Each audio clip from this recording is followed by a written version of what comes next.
In this tutorial, we will be talking about the similar shapes. As you can see here, we have a set of pictures. In the set of pictures, we have a picture of film and another set of pictures of a child.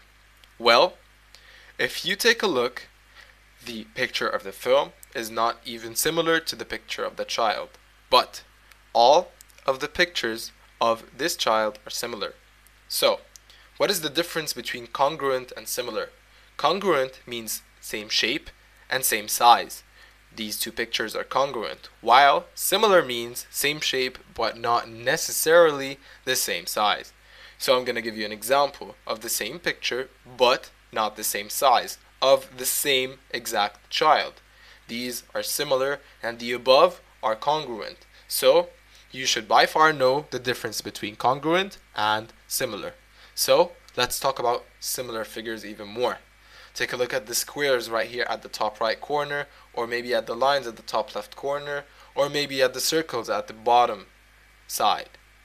These are all similar, but they are not congruent. They have the same shape, but they do not have the same size. You have circles, squares, and lines, but they do not have the same size. So we call them similar figures.